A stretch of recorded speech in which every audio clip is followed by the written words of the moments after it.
just kind of a broad general sense, kind of where do we sit right now? What are we telling folks?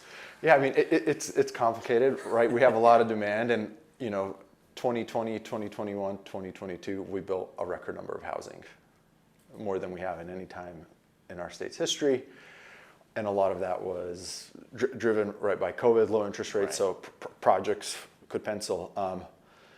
And now as the financial markets have changed, we've in 2021, we permitted just over 40,000 units.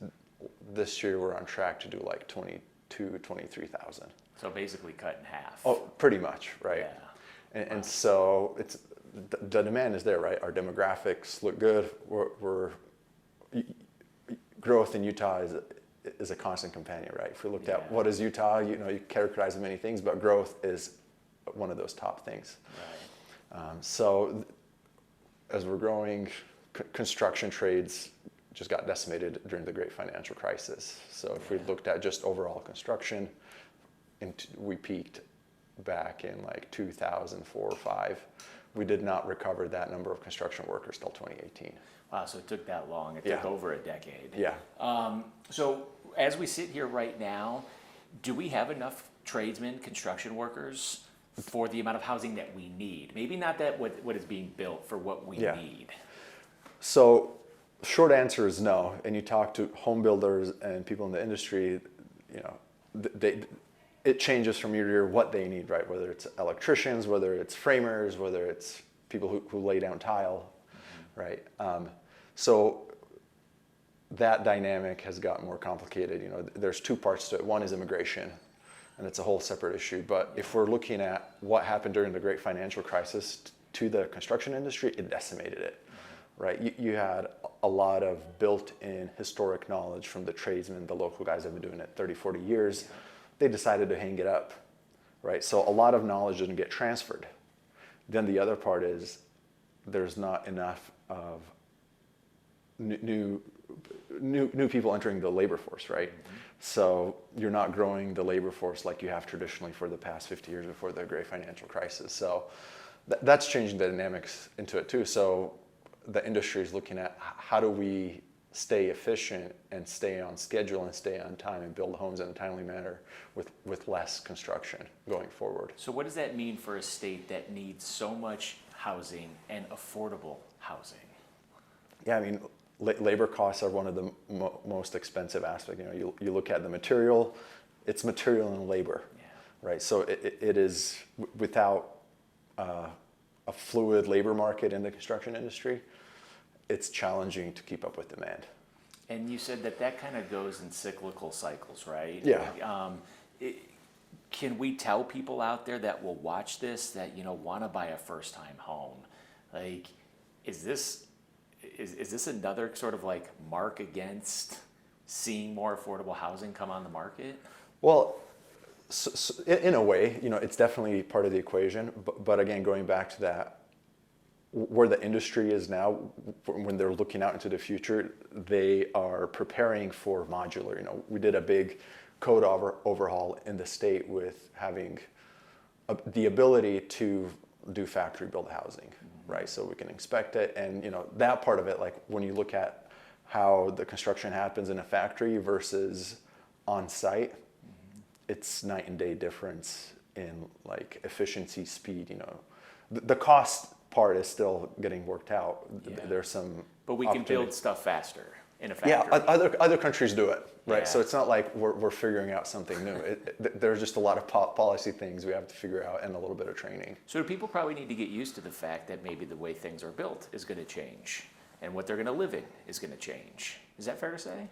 I mean, as not tomorrow, but through time. Yeah, through time, definitely. And if we're looking at what type of housing we need, going out 10, 15 years, our household sizes are getting smaller, right? Our birth rates are declining in some sense.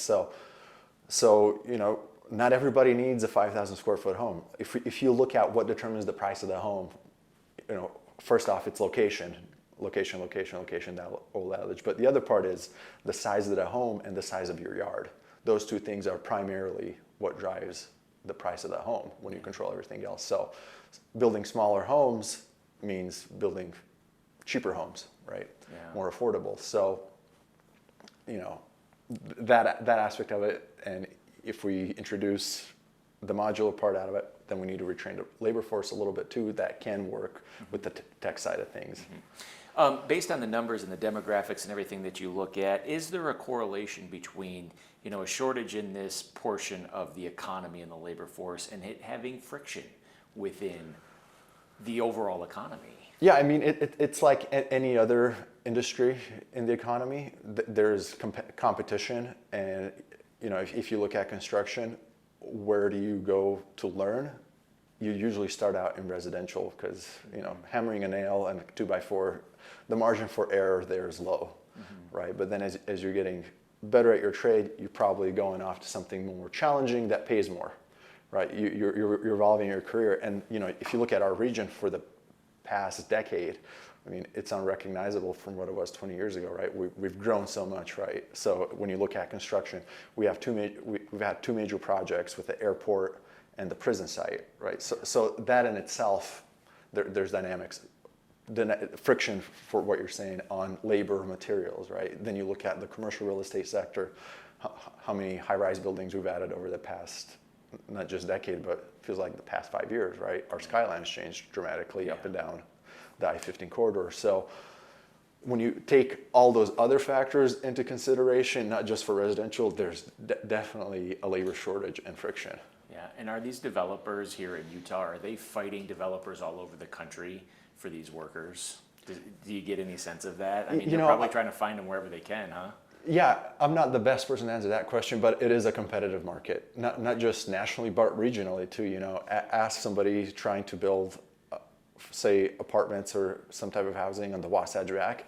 They're having a hard time pulling labor from the Wasatch Front, let alone, if you're going into rural parts of Utah and you want to do something larger, good luck getting the labor. Yeah, and we hear our state leaders all the time say we need to get more units in rural Utah, more affordable stuff in the rural parts of the state. Yeah, I mean, I don't know how we do that without factory-built construction and shipping it in, because assembling it, then it becomes sort of a Lego puzzle rather than doing the really complicated stuff on site. So we could do a lot off site. It'll take a minute for us to get that infrastructure settled. And taking a step back, looking at maybe the real estate market as a whole right now, like we were just talking about it on the way over here. There's this adage that like it's maybe not financially incentivized enough for these developers to build units at the lower end of the price range. The $350,000 home, yeah. They can sell an $800,000 home and the money's there for it.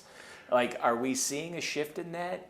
Could it still be, financially incentivized for these developers to build at the lower end of the range? Yeah, I mean, there's been a lot of policy changes. For example, this last legislative session, with the legislator and the governor led on the, I'm going to screw up the name, but it's the first-time homebuyer zones. Yeah.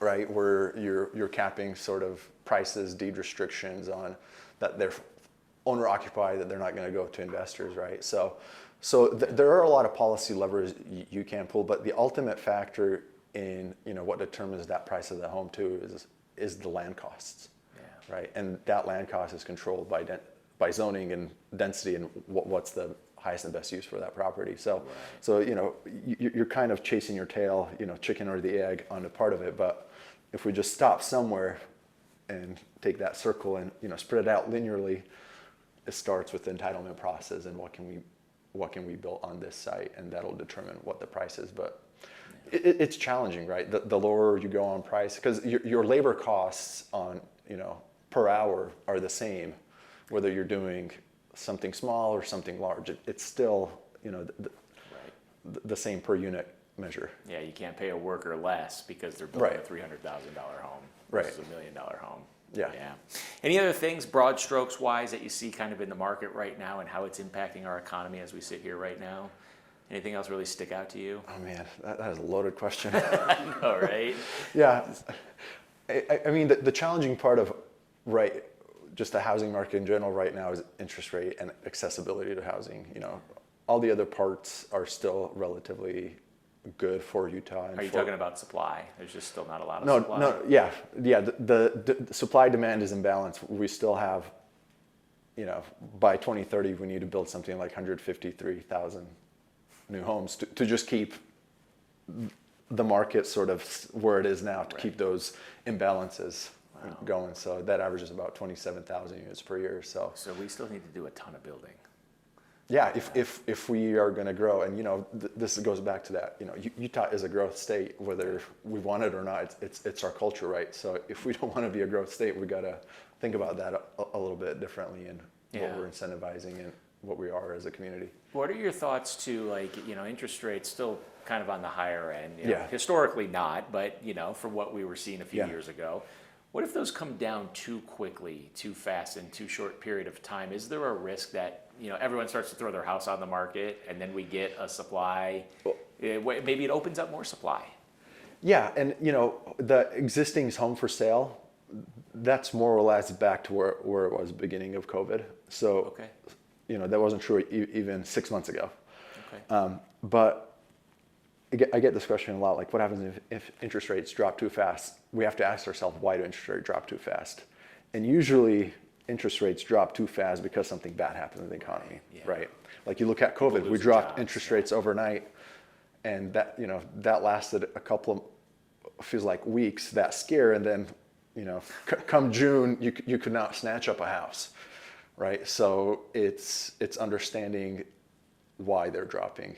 And if they're dropping in a black swan event where we all get scared, like with COVID, then yes. But if it's something more serious, like major job loss, recession, then that's not going to impact prices upwards. Because people probably won't be buying. Yeah, exactly. Yeah, they lost their job. Yeah. Yeah, exactly.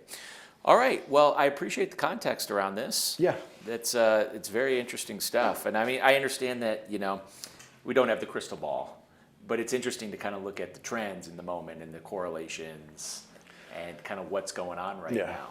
Yeah, I mean, for a decade, we've been undersupplied, and we've not had enough labor to build these homes that we need to. And Are you still seeing developers, with the stuff that they're ready to sell, doing, 1 or 2 year rate buy downs for buyers? Is that a thing right now? That's been a thing for the past year, albeit it's not as, again, it's a different month. A couple of months ago, it's been a slower summer on sales.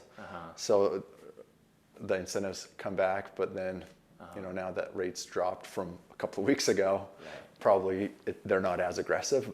But and I bet you just so many people have those golden handcuffs. From the pandemic, 2.5%, 70, like 72% or so. Is that what it is? Roughly have a mortgage rate that's below 4. Wow. Okay, about a third have it below 3. So that's a lot. Yeah, so you need either something horrible or something phenomenal to push you out of your house, right? Yeah. It's been really interesting. You talk about, if you had asked me a couple months ago, like even just this week, we had the huge sell-off at the end of last week, and then this week we're talking recession, like, yeah, exactly. People were talking about the Fed's got to do an emergency rate cut and this and that, and then we basically got it all back. Yeah, this week. And that's been the challenge this last couple of years is, if everything feels like a meme stock. Everything feels like GameStop sometimes. You look at the swings in interest rates on a weekly basis. Interest rates used to be boring. Right. Not much happens on interest rates from month to month, let alone week to week, right? Yeah. So, Michelle, what is it that you do on a day-to-day basis? So basically we get all of the schedules ready, we develop programs, work with the industry to make sure that our curriculum follows what the industry is in need of right now. Right. So basically you're working every day with tradesmen that come out and are building homes, correct? We are, yes. Yeah. What's the state of the industry right now with respect to construction labor? Well, I tell you what, industry is starving right now for skilled tradesmen. The older generation, we're all getting ready to retire or retiring, and it seems like the new generation, unless they've been raised up in that industry, is having a hard time filling itself. Is there any indication, any data that you see as to why? I think a lot of it is just the misconception that the trades is not a good job market, that we can go out and make more money doing other things. However, the trades right now is one of the best paying jobs out there right now. Yeah, so it's kind of a stigma that they're not going to get paid enough. It is. Yeah, are developers just kind of begging and starving for good tradesmen right now? We're working with the industry out there right now, and every single person that we talk to is send people our way, and a lot of the students that come through already have jobs, and they're just looking to progress in their company. Okay. And so we try and place as many as we can, but there's still a huge disparity on the job market. So you really can't get them into your system fast enough then, huh? We can't. Right now. No, in fact, right now we're bursting at the seams, and just finding skilled teachers that can come and teach right now is difficult, because if they're working full time and don't have time to come and pass on the knowledge to the next generation. So Dave, you said that you're a contractor for 20 years before you started teaching. Yes. Kind of in just your own sense, how have you seen the industry shift and change with respect to labor? I know you said maybe some of the older generations are starting to retire. What's your sense on how you've seen things change? So, the building market ebbs and flows with the economy. Utah has had such strong economy for such a long time that we've only seen upwards trends for about the last 15 to 20 years. Yeah. And with that upward trend, there's more building now than ever before, but again, there's not enough labor to keep feeding that upward trend. What's the risk if we don't get enough labor to feed that upward trend? The cost of housing, the cost of building is going to skyrocket in the next few years. Yeah, and I mean, we're already, we hear the governor talk about it, we hear lawmakers talk about it. They're trying to pass laws for, down payment assistance to get more people into homes. The price of homes just in the 6 years that I've been here have gone up pretty exponentially.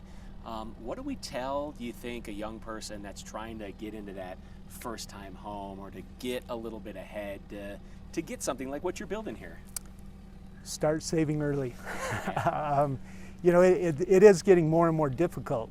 And I think one of the reasons is just the land is disappearing. I mean, finding a full-size home with a full-size lot is becoming harder and harder every year.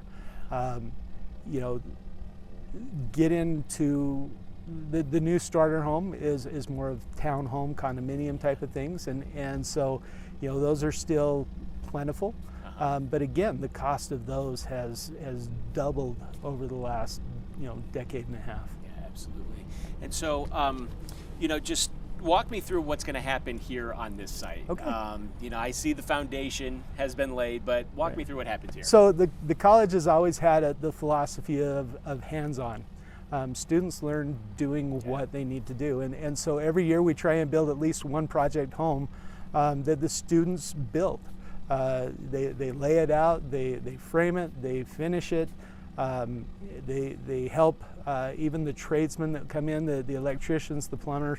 Our students go in and help them as much as they can, so they can get a different aspect of all of the different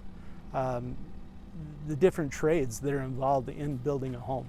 And so this semester we have enough interest that we've had to open up 2 courses for our framing class, and so we have two houses going on simultaneously. And you were saying the college owns basically this whole cul-de-sac, huh? Right, so we try and buy a minimum of 3 to 5 lots. Okay. We just finished a subdivision in West Valley, and so with this spring we looked for lots, and we found this site in West Jordan, and so we have 10 lots here.